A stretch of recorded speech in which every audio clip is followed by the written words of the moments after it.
Good morning everyone. आज हम करेंगे numericals on series AC circuit का क्वेश्चन नंबर 2। ठीक है, यहाँ पे हमने क्वेश्चन लिया है इन फिगर बिलो, यानी कि ये फिगर कैलकुलेट फर्स्ट करेंट्स पूछा है। तो यहाँ पे जितने भी पॉसिबल करेंट्स हैं उसको हमको निकालना है। तो ये क्योंकि एक सीरीज एसी सर्किट है, दिख ही रहा है एक सीरीज एसी सर्किट है, तो यहाँ पर सिर्फ एक ही करंट फ्लो होगा जो कि है सप्लाई से, और वही सेम करंट सभी में फ्लो होगा। तो एक ही करंट निकालना है। सेकंड, फिर आपको क्या पूछा है, voltage drop across V1 V2 V3। तो यहाँ पर का ये वोल्टेज V1 V2 वोल्टेज और ये V3 वोल्टेज, ये तीनों वोल्टेज आपको निकालना है। फिर उसके बाद पूछा है power absorb by each impedance. Z1 कितना पावर एब्जॉर्ब करेगा, Z2 और Z3 कितना पावर एब्जॉर्ब करेगा वो निकालना है। फिर total power absorb by the circuit वो निकालना है। Take voltage vector along the reference axis. ठीक है, फ्रीक्वेंसी नहीं गिवन है तो ये आपको एज्यूम करना है 50 हर्ट्ज, हालांकि इसकी ज़रूरत नहीं पड़ेगी। ठीक है, तो सबसे पहले हम लोग चालू करते हैं करंट से। तो इस सर्किट का करंट निकालने के लिए आप क्या कर सकते हो, जैसे हम लोग V=IR लिखते हैं, V=IR लिखते हैं, वैसे ही यहाँ पे हमारा ये क्या हो जाएगा, V=IZ। तो I= आप क्या कर सकते हो, V/Z लिख सकते हो। ठीक है, लेकिन Z क्या होगा, ये पूरा टोटल। तो Z को आप लिखोगे Z1 plus Z2 plus Z3। याद रखना इन सबको फेज़र में ही लिखना है, फेज़र फॉर्म में। ठीक है, तो कैसे लिखते हैं हम लोग, Z1 को कैसे लिखेंगे, ये क्या है 3 ओम में दिया हुआ है, मतलब ये क्या कौन सा वैल्यू है, एक्सएल का वैल्यू है। अगर हेनरी में दिया होता तो ये एल का वैल्यू होता। वैसे ही ये कैपेसिटर आपका ओम में दिया हुआ है, दैट मीन्स ये किसका वैल्यू है, एक्सी का वैल्यू है। अगर ये फैरेड में होता तो कैपेसिटेंस का वैल्यू होता। ठीक है, और ये तो रेजिस्टेंस ही है, तो हमको एल के साथ में जे लगाना ही है। तो प्लस जे एक्सएल हो जाएगा, ये वाला माइनस जे एक्सी होगा, इस चीज़ का भी आपको ख्याल रखना है। तो Z1 वाला पार्ट को जब हम लोग लिखेंगे तो ये हो जाएगा 4 + J3। Z2 को जब लिखेंगे तो ये हो जाएगा 6 - 8J। माइनस इसलिए हुआ क्योंकि ये कैपेसिटेंस है। Z3 का वैल्यू क्या है, अगेन 4 है। तो आपका टोटल Z कितना हो जाएगा, जो रियल पार्ट है उनको जोड़ लीजिए, तो 4 + 6 10, 10 + 4 14, और इमेजनरी पार्ट को जोड़ लेंगे तो आपको मिलेगा 14 - 5J। चाहो तो आप ऐसे ही रखो, चाहो तो आप इसको पोलर में चेंज कर सकते हो।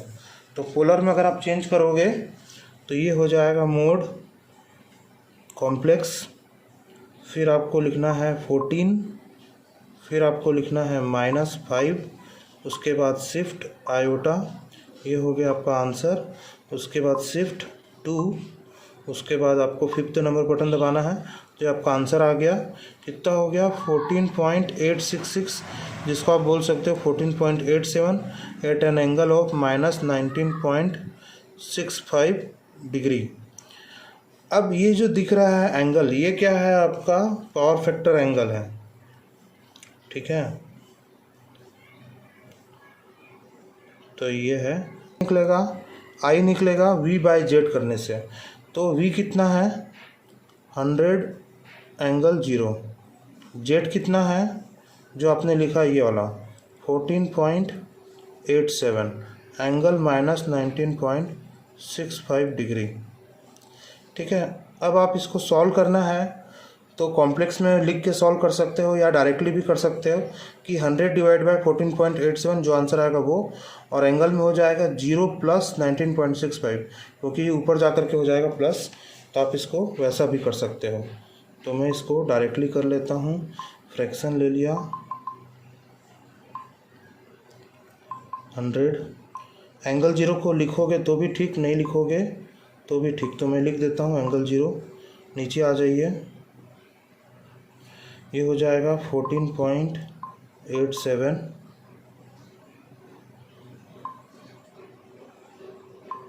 एट एन एंगल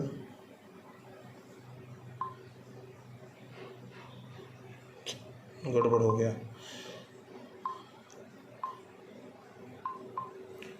100∠0, नीचे में हो जाएगा 14.87 एट एन एंगल -19.65। तो ये आपका आंसर आ गया। इसको आप क्या कर सकते हो, पोलर में चेंज कर सकते हो। तो कितना आ गया ये आपका आंसर 6.724, या उसको आप 5 कर लीजिए, एट एन एंगल ऑफ 19.65। ठीक है, ये कैसे आया, ये जस्ट है मैग्नीट्यूड का डिवाइड हो गया, यानी कि 100 डिवाइड बाई 14.87, और ये जो एंगल है ये ऊपर जा कर के प्लस हो जाएगा। ठीक है, तो 0 + 19.65 इतना आंसर आएगा। यूनिट लिख लीजिए एम्पियर। ये आपका एक आंसर आ गया। फिर पूछा है voltage drop across V1, V2, V3। तो V1 के अक्रॉस कितना वोल्टेज होगा, V2 कितना होगा, V3 के कितना होगा। तो जैसे पिछले क्वेश्चन में हमको जेड से मल्टीप्लाई करते जाना था करंट को, वैसे ही यहाँ भी हो जाएगा। तो V1 कितना होगा, I टाइम्स ऑफ Z1। अगर आप फेज़र में करोगे तो आपको मैग्नीट्यूड भी मिलेगा और एंगल भी मिलेगा, तो आपको फेज़र फॉर्म में करना चाहिए। तो एंगल कितना हो जाएगा, सॉरी I का वैल्यू कितना हो जाएगा 6.725 eight an angle of 19.65। Z1 मतलब ये वाला Z1, तो ये कितना हो जाएगा 4 + 3J। तो इसको आप जब सॉल्व करोगे तो ये आपका आंसर आएगा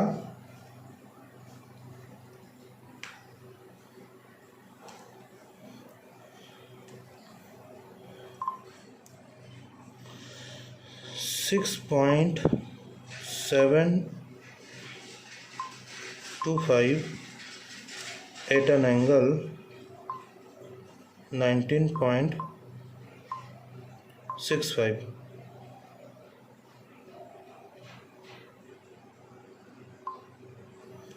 ठीक है, आंसर इनटू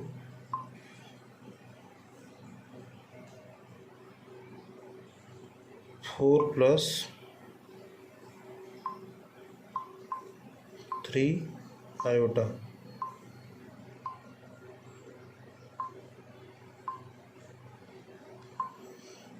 तो ये आ गया आपका आंसर 33.625 एट एन एंगल 56.469 है, तो 47 डिग्री कर दीजिए। तो ये हो गया आपका वोल्ट्स। वैसे ही आपका V2 हो जाएगा I टाइम्स ऑफ Z2, जो कि हो जाएगा 6.725 एट एन एंगल 19.65, और Z2 हो जाएगा आपका 6 - 8J। इसको आप सॉल्व कर लीजिए। वैसे ही V3 हो जाएगा आपका I टाइम्स ऑफ Z3, तो ये हो जाएगा 6.725 एट एन एंगल 19.65, और ये हो जाएगा Z3 यानी कि 4। ठीक है, नेक्स्ट जब आप V2 को सॉल्व करोगे तो ये 67.25 और एंगल आएगा -33.480 वोल्ट। मैंने समय बचाने के लिए उसको और वीडियो को पॉज करके ये सॉल्व कर लिया। उसके बाद वैसे ही V3 आपका आएगा 6.725 एट एंगल 19.65 मल्टीप्लाइड विथ 4, तो आपका ये वैल्यू आएगा। नेक्स्ट तो V1, V2, V3 आ गया। अब क्या है, power absorb by each impedance. तो मैं आपको बता रहा हूँ कि AC सर्किट में पावर आपका सिर्फ कौन एब्जॉर्ब करता है, सिर्फ आपका रेजिस्टेंस पार्ट L और C आपका पावर एब्जॉर्ब नहीं करते हैं। वो हाफ साइकिल में पावर को स्टोर करते हैं, फिर नेक्स्ट हाफ साइकिल में वापस डिलीवर करते हैं। तो इन लोग पावर को एब्जॉर्ब करके कंज्यूम नहीं करते हैं। इसलिए हमारा total power absorb by the circuit क्या होगा, और power absorb by each impedance क्या होगा, जो सिर्फ R पार्ट से रिलेटेड है। तो Z1 में सिर्फ ये पार्ट पावर एब्जॉर्ब करेगा, Z2 में ये वाला रेजिस्टेंस और Z3 में ये वाला रेजिस्टेंस। ठीक है, तो इसको मैं पीछे पेज पे करता हूँ। सो नेक्स्ट अब हमको क्या निकालना है, power absorb by each impedance. तो पावर एब्जॉर्ब बाय Z1 अगर जैसे निकालना है तो ये है हमारा Z1, ये है हमारा Z2, ये है हमारा Z3। तो मैंने आपको बताया सिर्फ रेजिस्टेंस पार्ट ही आपका पावर एब्जॉर्ब करता है। तो P = क्या होता है, I² R। तो यहाँ पे हमारा जो R है वो क्या होगा, सिर्फ ये वाला R, तो आई स्क्वायर क्या हो जाएगा, 4 हो जाएगा। तो ये कितना है, 6.725 का स्क्वायर। एंगल ले भी सकते हो, नहीं भी ले सकते, एंगल का यहाँ पे काम नहीं है, तो आप एंगल छोड़ के कर सकते हो। ये हो जाएगा मल्टीप्लाइड विथ 4, तो कितना हो जाएगा 6.725 का स्क्वायर इंटू 4, ये आ गया 180.9025 वाट।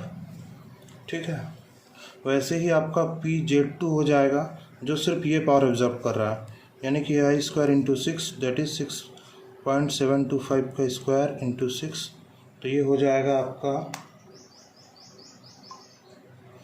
271.353 वाट। वैसे ही पावर एब्जॉर्ब बाय Z3, तो ये कितना हो जाएगा, आई स्क्वायर इंटू 4, है ना। अगेन ये आएगा 180.9025 वाट। अब वो बोला है टोटल पावर, तो टोटल पावर आप निकाल सकते हो P1 plus P2 plus P3 से। वो कितना हो जाएगा,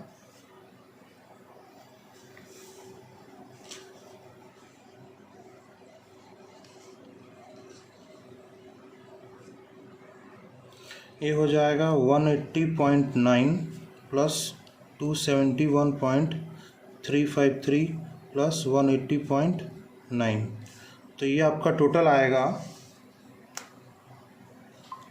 271.353 प्लस 180.9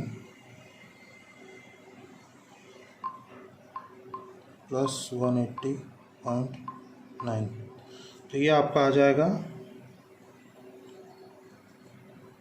633 वाट।